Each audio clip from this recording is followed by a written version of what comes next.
Hello and welcome to our walk through the historic part of Salzburg. My name is Michaela, your Salzburg guide. I'm very happy to show you the beautiful and most important sights of Salzburg. There is so much to see and to discover.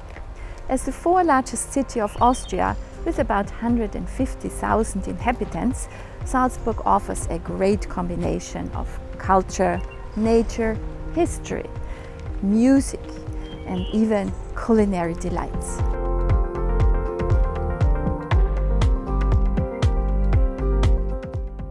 You also get a very international flair here. So please join me today and be surprised.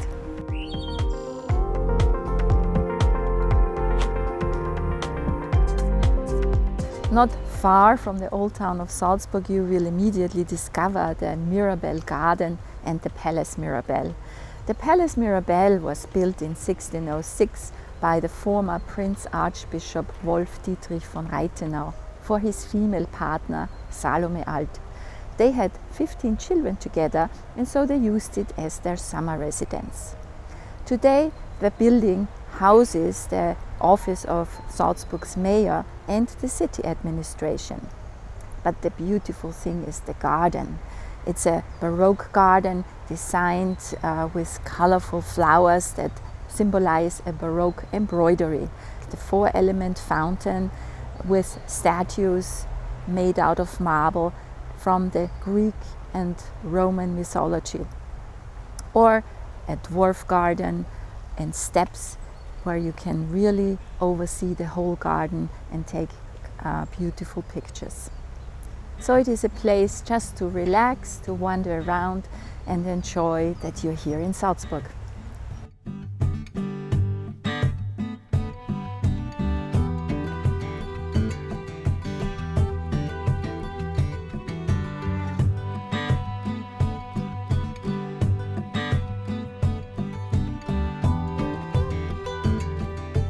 Now I'm here in the old residence of Salzburg, which used to be the most powerful building in Salzburg during the independent principality. It served as the former and official residence of the Prince Archbishops, and here they made their political and economic decisions. But they also were holding the parties, they were inviting guests, they were holding audience here as well. From the 14th century on, the head of the church called themselves Prince Archbishops because they also became the head of the independent state of Salzburg. Prince Archbishops then united secular and political power in one position. Salzburg remained an independent principality until the end of the Holy Roman Empire. It belonged neither to Austria, Germany or France during that time, and only at the end of the Napoleon Wars, Salzburg was secularized in 1803 and became part of Austria finally in 1816. So since 1816 it is one of the 9 federal states of Austria. In total, the old residence building consists of 180 rooms and 15 staterooms, which are now part of the Domquartier Museum.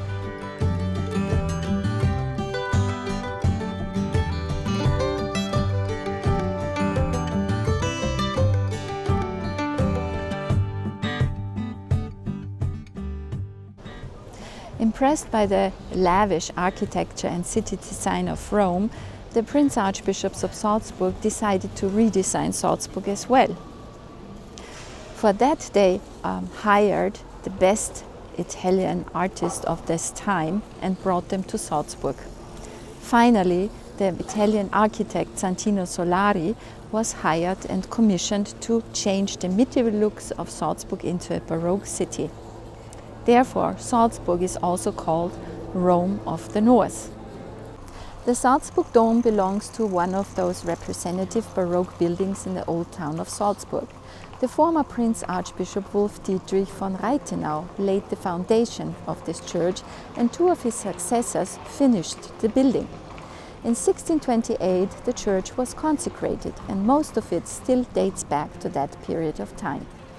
Only the dome or cupola was damaged during the Second World War in 1944 and had to be rebuilt and was finished in 1959. Inside the Salzburg Dome you also find the baptismal font where Wolfgang Amadeus Mozart was baptized just one day after his birth.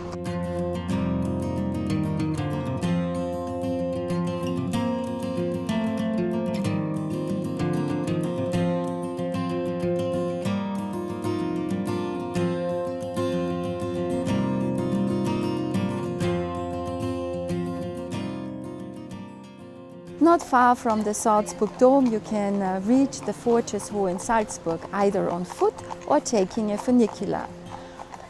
The fortress is the landmark right in the middle of the center of Salzburg and gives you a unique view overlooking the old town and also a view of the Austrian Alps surrounding Salzburg. Archbishop Gebhard started to build the fortress Hohensalzburg in the 11th century during the investiture conflict. This was a dispute between the Pope Gregory VII and the Bavarian King Henry IV about the occupation of the church offices. The successors of the Archbishop Gebhard continued to enlarge the fortress over the next 600 years. The purpose of the fortress was to protect the principality and the archbishop from enemy attacks. And it succeeded, because the fortress was never conquered or completely destroyed. Therefore, you can find staterooms from the 15th century which are part of the museum nowadays, and they are used also as concerts in the evening. So don't forget to visit the fortress. Right in the center of Salzburg at the Mozart Square you will find the monument of Wolfgang Amadeus Mozart. The statue of the famous composer was made by a German artist, Ludwig Schwanthaler and Johann Baptist Stiegelmeier. Even though Wolfgang Amadeus Mozart had passed away in 1791 in Vienna already, Salzburg received the monument in 1842. It was a big celebration, and even his two sons, Karl Thomas and Franz Xaver, celebrated together with many people here. Unfortunately, the widow, Constanze, could not participate because she had passed away just a few months before the monument was finished. The Dome Choir and the Foundation Mozarteum were formed afterwards, and on a regular basis they started to organize concerts in Salzburg. So when you come to Salzburg nowadays, you have the opportunity to visit a classical concert almost every day, and especially during the Mozart week in January and in the summertime during the Salzburg festivals.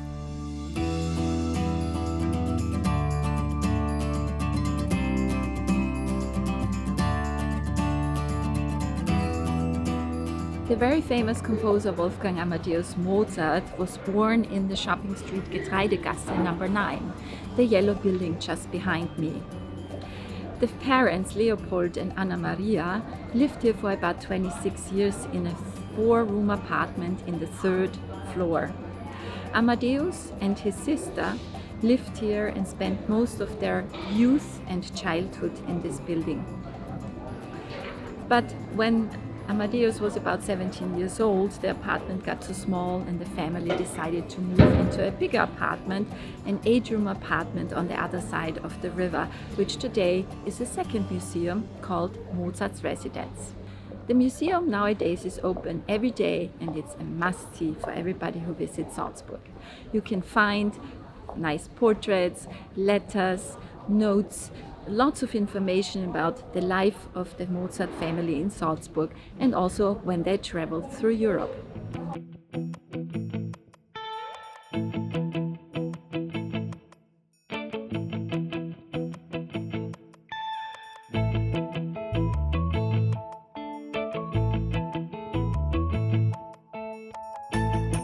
I'm here at the big square in the old town of Salzburg called the Old Market Square. The name still reminds of the many markets that have existed here in Salzburg. In 996, the Emperor Otto III granted Archbishop Hartwig from Salzburg the right to have a public market in Salzburg. Also to collect custom duty and to mint silver coins. And these were the beginnings of Salzburg's development into a big city. And the most famous town fair in Salzburg exists since the 14th century, and it is called Rupertskirtag.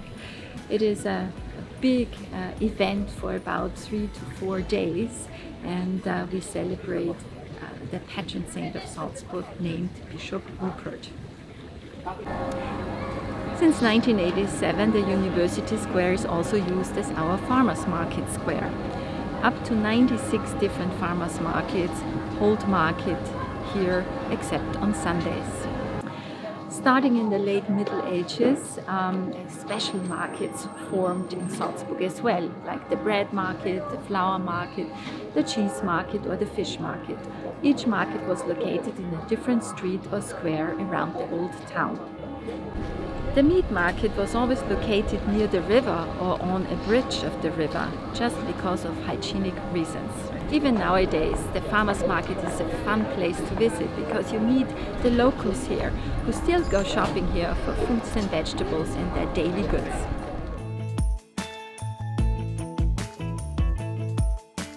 The whole city is a stage. This is what the theater director Max Reinhardt, the writer Hugo von Hofmannsthal and the composer Richard Strauss intended for the city of Salzburg when they started to create the concept of the famous music event Salzburg Festival. And since 1920 now, Salzburg has become the international stage for 6 weeks in July and August. The best musicians, the best performers, opera singers compose here, conduct here and sing in operas, play in concerts and on stages, and turn Salzburg into a very international location. Most of the concerts are performed in the Salzburg Festival Hall, which is right here next to me. The building itself was used first about 400 years ago as a horses stable. Here about 180 horses found their accommodations and were trained for battle.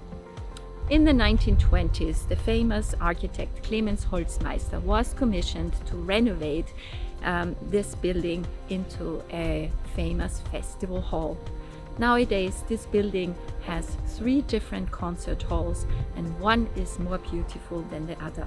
So don't miss one of the concerts when you come to Salzburg. In the 5th century, the Roman Empire ended and many of the inhabitants moved to Italy. The Bavarian Duke Theodor was very interested in a thorough missionary work here, and so he sent the Frankish missionary Bishop Rupert to Salzburg. His job was to start a monastery, to build a church which he dedicated to St. Peter's, and to do some mission work here and Christianize the people. Therefore, this monastery is still very unique because the community of the Benedictine monks has been existing for a long period of time, and it's one of the oldest ones in the German-speaking countries. The name Salzburg was mentioned for the first time in 775, and it refers to the importance of the salt mining and the salt trade. It was the most important source of income up to the 19th century.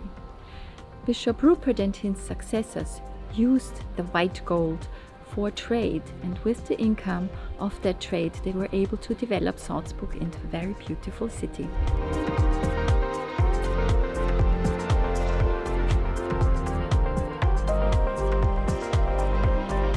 It was my great pleasure to show you the most important sites of Salzburg's historic center. You have gained a brief insight in our history, but if you want to learn more, just contact me on your next visit in Salzburg. But for now, I'll say Auf Wiedersehen, goodbye, and watch my next video.